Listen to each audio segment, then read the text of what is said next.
As a new manager, have you ever wondered to yourself why no one warned you that your role would involve having to have so many difficult conversations? I don't know, maybe you're one of the lucky ones and you haven't had to have many of these, though something tells me that if you clicked on this video, you did so for a reason. I have had so many conversations with a variety of managers from different industries as well as different experience levels. And the number one thing that comes up is difficult conversations. A lot of people have fears around how to approach the conversation, how to navigate it if someone is going to be extremely defensive.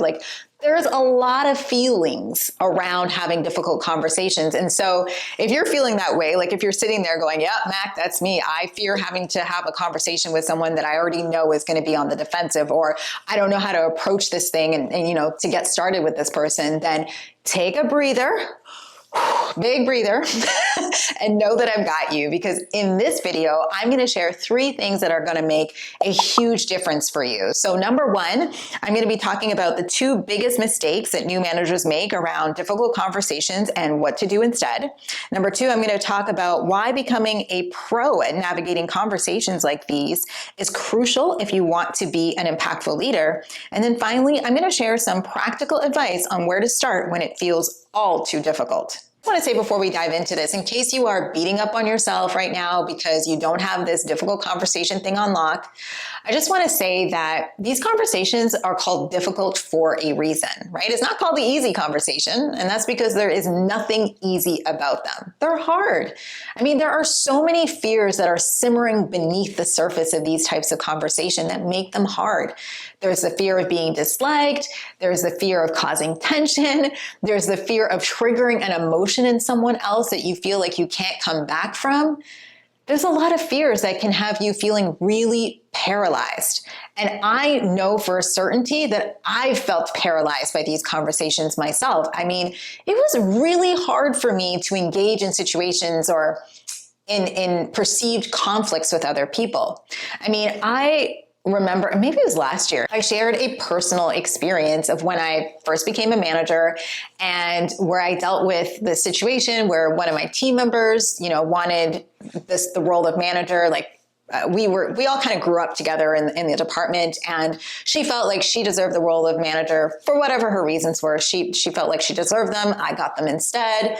And it caused this big situation. And instead of me dealing with it and having the tough and necessary conversation with her, I chose to do what many of us do, which is nothing. And it really ended up biting me in the butt in a big way, because it ended up blowing up, and actually, it not just blew up, but it embarrassed me and my entire department as a result. So I've learned my lessons. I'll say I learned a huge lesson from that. As uncomfortable and as painful as that experience was, it taught me a valuable lesson, right? It taught me how important these necessary conversations are, and that no matter if I'm feeling paralyzed by it, that I need to have it. You know what I mean? It really did teach me that. Now, having lived it myself and observed, my accelerator students, I've noticed that there are 2 major mistakes that a lot of people make within this realm of difficult conversations. And at least 90% of my students make at least one out of the 2 of these mistakes. And so if you are someone that struggles with conflict, then definitely pay attention to this video. Let me ask you, have you ever had a splinter in your finger? Generally speaking, these things are so small that at the very beginning, it's really unnoticeable. It maybe only feels like a slight prickle. But if you leave it in long enough, one day you're going to wake up and realize that your finger is double in size and that you need antibiotics. Well, that's the same thing that happens to a lot of managers when it comes to difficult conversations. Sometimes you tell yourself, well, I don't really need to say anything because I'm sure that it'll get better on its own if I just let things play out. Or maybe you tell yourself, well, maybe I'm just making it out to be a bigger deal than it really needs to be, so I don't really need to say something. Until, of course, you find yourself one day sitting across from your manager getting a really bad review because of the fact that you didn't have the necessary conversations you were supposed to have. And so as a result, they're scoring you badly and are wondering if they should trust you in your role as a manager. You know, this very situation happened to a student of ours before she became an NMA student. She was actually a project lead and had to work cross-departmentally to achieve certain outcomes. Anyways, this other department and her department had a lot of interpersonal dynamics or challenges that made it really hard for them to achieve some of the goals and timelines that they set. But they ended up pushing through it and pushed through the project. And by the end of the year, when they did the 360-degree feedback, she had actually received a lot of negative reviews from her team.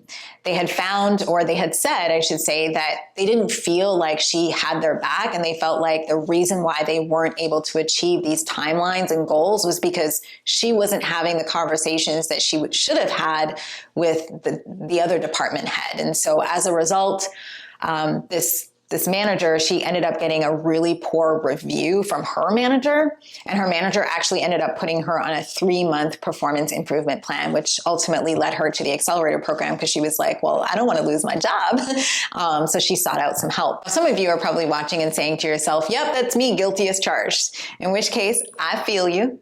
But I also know that there are a handful of you that are saying, well, no, that's not necessarily me. Like, I will jump in to have the conversation. It's just that I feel like I don't know how to have the conversation.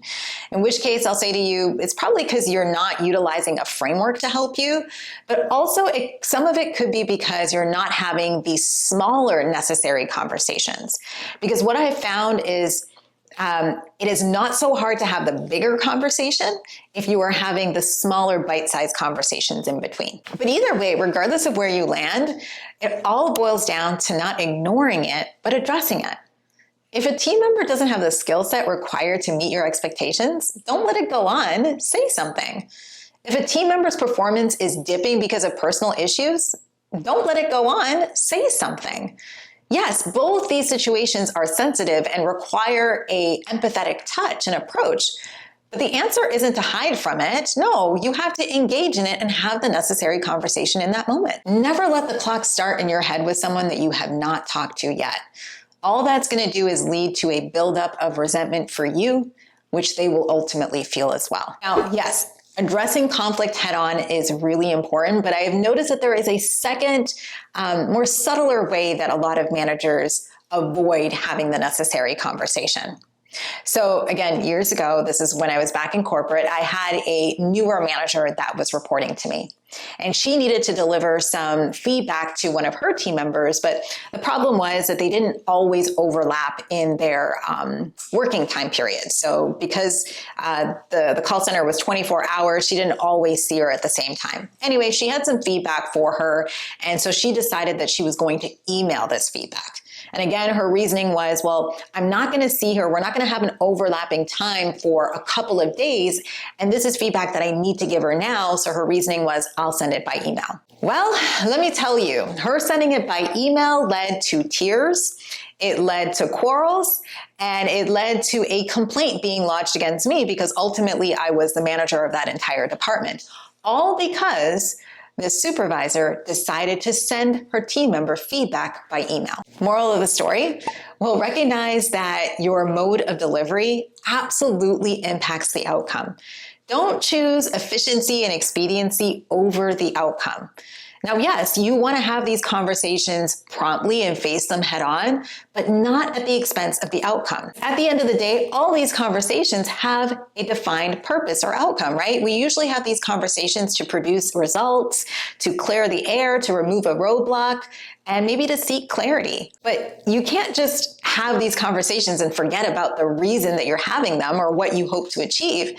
And so don't choose a method that is going to undermine that outcome. Make sure that it complements that outcome. And don't use yourself as the barometer in this, because even though you might be comfortable with asynchronous communication all day long, it doesn't mean that your team member doesn't need body language and tone, especially because of the fact that there's a power dynamic at play. Now, I know all of this is easier said than done, right? Because learning to have these conversations and navigating the ins and outs of it is really, really tough.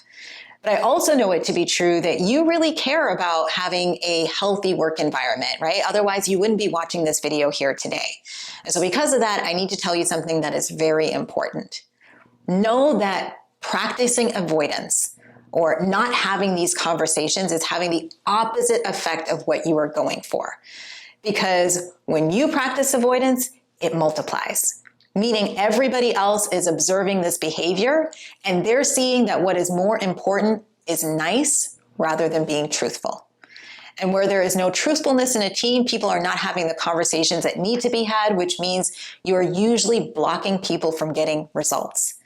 Right? That's how gossip starts. That's how unhealthy work environments fester, is because people are choosing nice over what is truthful. So you've got to be careful with this avoidance thing and really learn to have these conversations. So instead of avoidance, I want you to choose action. And instead of fear, I want you to choose growth. And practically speaking, for every single conversation that you are about to have, I want you to isolate what the outcome is of that conversation. I do this down to this day.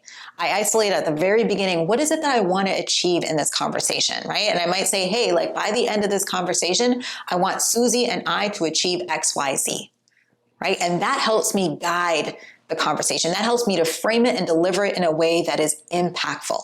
So learn to do that yourself, right? Before you jump into anything, make sure that you have isolated exactly what the outcome is. Now, I really hope that this video was able to provide you with the encouragement that you need to have these kind of tough conversations and face them head on.